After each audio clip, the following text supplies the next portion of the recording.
What's up, guys? So I have you propped up in a different place today. Excuse the mess, I'm in my bedroom, but this was the easiest place for me to access the things I need for this video. So here I am, I'm in the floor. Ignore the laundry over here, it's clean, I promise. But yeah, so welcome to my channel, or welcome back. I'm the Nonlinear Recovery Life of Jessica. I'm Jessica, and I'm glad you're here.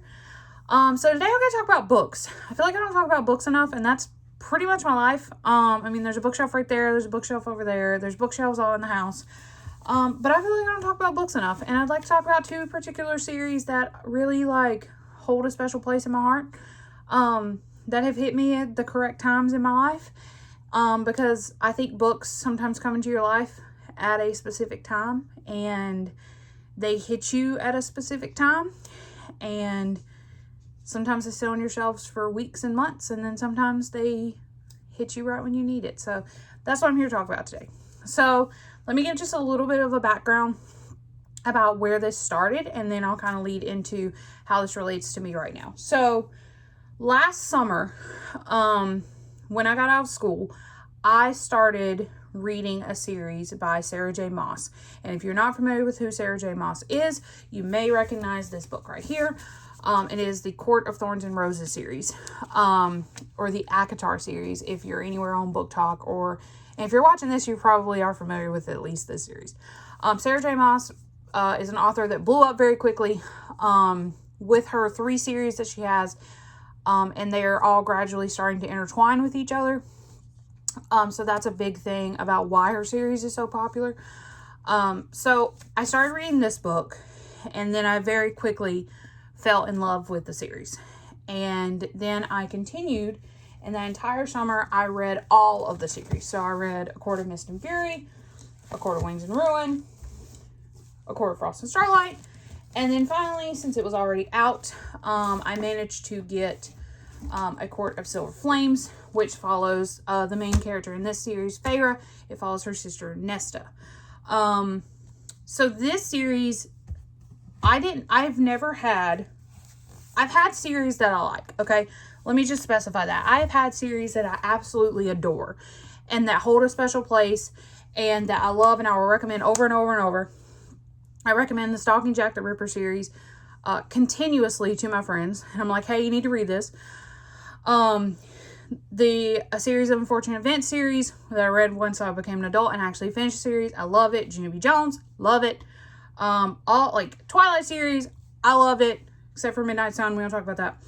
But this series, I have never had a series hold a chokehold on me like this series right here.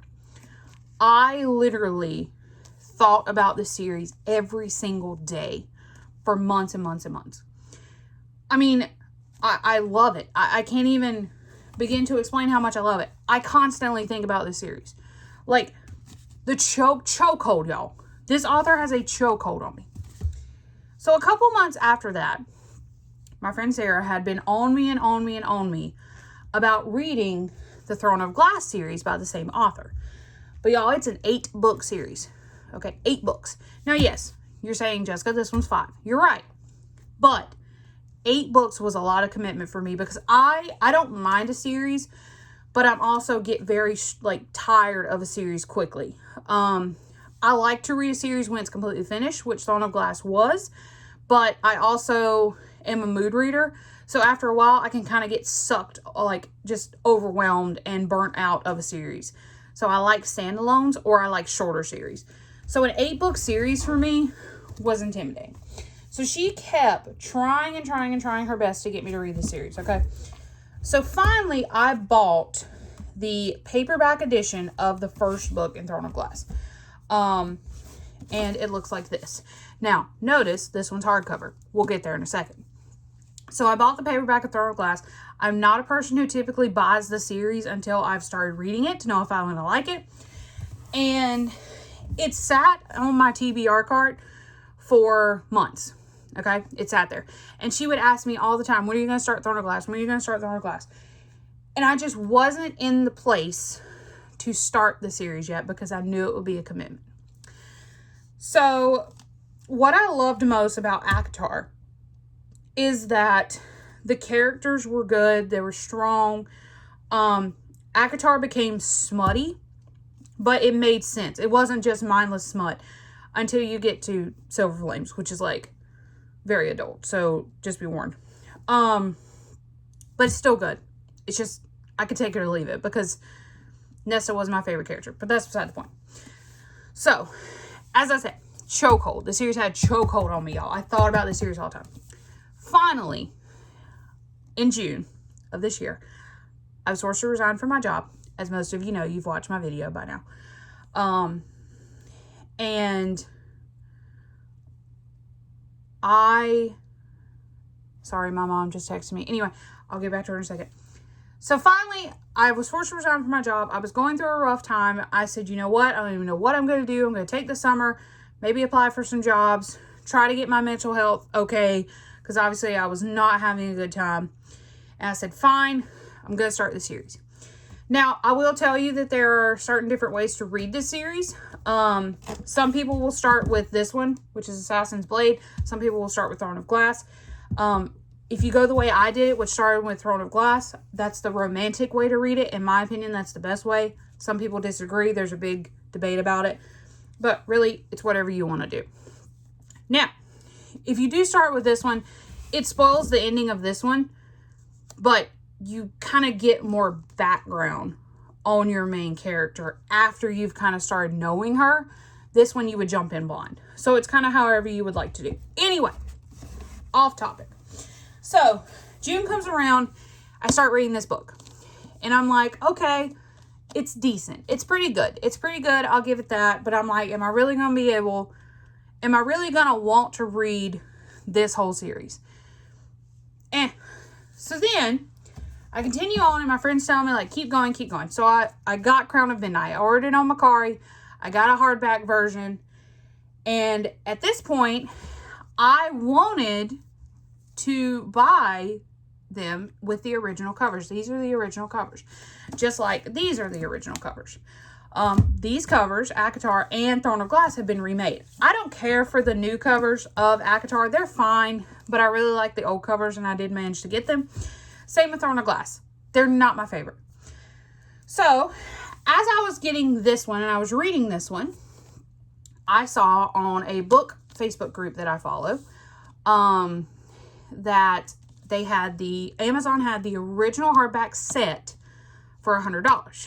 And it was about to become very hard to find the original covers because of the new covers coming out. So these were about to jump up in price. And I already had a paperback of Throne of Glass in the original covers. I wanted the original covers. So I ended up deciding, okay, I'm about halfway through this one. It's okay. It's still not sucked me in the way I wanted. But I figured if I didn't like the series or I didn't finish the series, I could resell it and I would probably make my money back. Okay. So we carry on. I get my hardback series. I ended up selling my paperback copy of Throne of Glass and the hardback cover of Crown of Midnight. I did not upcharge, by the way. And at that time, I had also purchased way back a hard cover of Tower of Dawn. So I ended up reselling that one as well because I didn't need 2 copies of all these. So, then I carry on through the series and I read this one. This one right here made me haul butt through this series. This one walked so that this one could run. And when I tell you that this book right here is the one that got me, that made me keep reading, and then this one just locked it in for me, I did not stop. I started in June, and I'll pull out my little book here to tell you what I read. So this is June. I read Throne of Glass in June, and then I kind of read some other things. I read some graphic novels, just kind of give myself a break. July, I read Crown of Midnight, Heir of Fire, and The Assassin's Blade in July, along with 2 other books. So I read 5 books in July. And I read, but I don't read that many books usually in a month, okay? 3 books, I did not stop, okay? I became obsessed. I then read Queen of Shadows and then did a tandem read where you read it together of these two hefty boys in August. When I tell you, obsessed. This woman has the ability to put a chokehold on me when it comes to her series, y'all. And I don't even want to like compare them because in my opinion, they both have their own space. Because ACOTAR gives you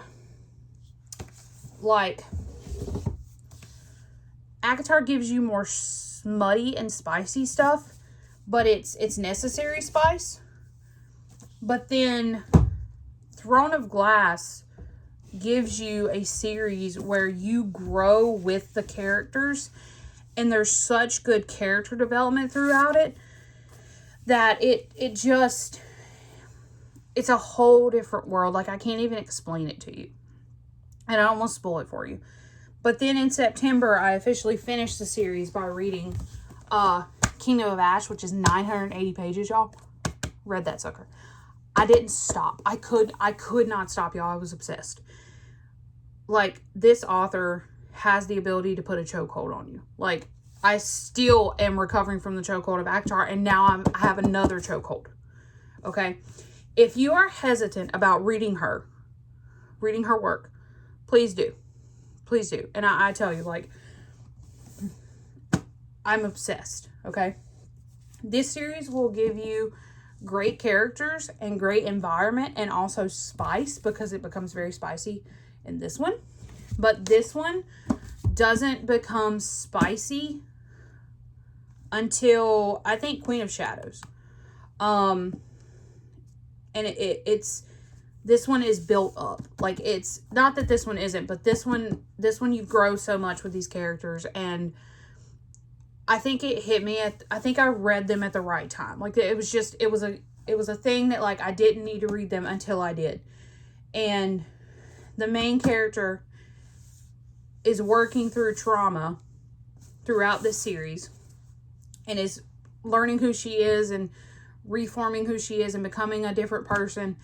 And one of the big things throughout the book is she's like, has this mantra to herself, and she's like, you know, you are not afraid, do not be afraid.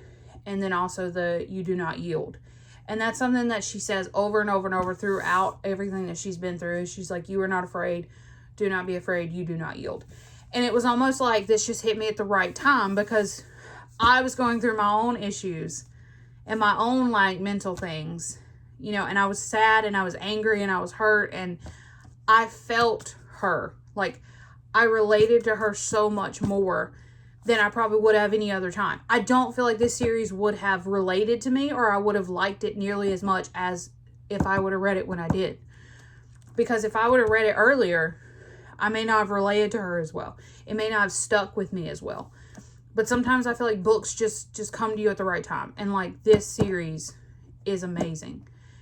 And if you're not a spicy person, like, you don't necessarily like spice, this is probably where I would start. This is her YA series. ACOTAR is YA up until a certain point. Because I think the ratings of her book go up from this one. Like, this one's pretty mild, and then it gradually goes up. This one stays pretty YA up until about Queen of Shadows, I believe. But if you've never read Sarah J Maas, I can't even really begin to tell you which one to start with, because I read ACOTAR first, loved it, and then I read this one.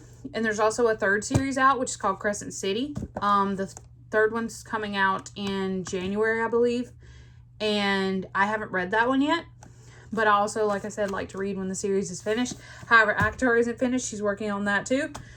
But the majority of ACOTAR, like, you'll be satisfied if you stopped right here, like, with these. And even, honestly, if you just read these three in ACOTAR, you'd be satisfied. Because the small one is a novella, and the biggest one is more about her sister. So you kind of take that or leave that. I could take it or leave it. I'm glad I read it, but I recommend giving her a shot. Chokehold. But anyway, so that's what I've been reading lately. I guess maybe next summer will be Crescent City. Because apparently summer is just, you know, Sarah J Maas summers for me around here. But Crescent City may be next for me. Maybe next summer. Her books are also connected. ACOTAR is very subtle. You don't really get a lot of those connections. You get connections with Throne of Glass to ACOTAR. And then apparently Crescent City is very, like, blatantly obvious about the connections to the other two. Because they all happen in the same universe. Just not, like, same world kind of thing. So, that's what I've been reading. I'm kind of taking a break from a series right now. 8 books was a lot. And I kind of felt myself starting to burn out. But I'm currently reading Divine Rivals. Which, if you've been on Book Talk, you know that one's kind of blew up too. I love it already, but I needed a break from, like, a series. So I'm stepping away from series for a little bit, trying to get some standalones. Even though Divine Rivals is about to have a sequel. And I was also looking into reading Fourth Wing, but it's about to have a sequel, so I just need some standalones. But other than that, that's what I've been reading. So I hope you guys are well. Let me know if you've read these. If you have, let me know what you thought. I'd love to talk about them. As I said, chokeholds. I still think about ACOTAR almost every day. I still think about Throne of Glass, like, all the time. I was driving down the road the other day, and a quote from the final book in this series hit me, and I started crying in the car. It's fine. So, yeah, let me know what you're reading. If you don't like to read, I'm sorry. Maybe you just haven't found the right book. I truly believe that everybody's a reader. You just haven't found the right book. So anyway, I hope you guys are well. Mental health wise, I'm doing pretty good. I'm happier than I've been in a while. And I ran into a former parent of mine. I taught her daughter. And she ran into me while I was having lunch with 2 of my coworkers at my job. And we were eating at a restaurant in town. And she ran into me. And she was like, "Oh my gosh, so good to see you." And she literally was like, "You look happy." And I was like, "I am. I really am." And that was nice. That's probably the best compliment I've ever gotten. But I do. I feel happy. So, you know, it's always one of those things where you kind of have to go through the dark and you have to keep on pushing through, and eventually things will turn up. And I truly believe they're turning around. So, other than that, I hope you guys are well. Take care of yourselves. Drink water. Self-care is important. And always check on each other. And I love you and I'm proud of you. And I'll see you guys later.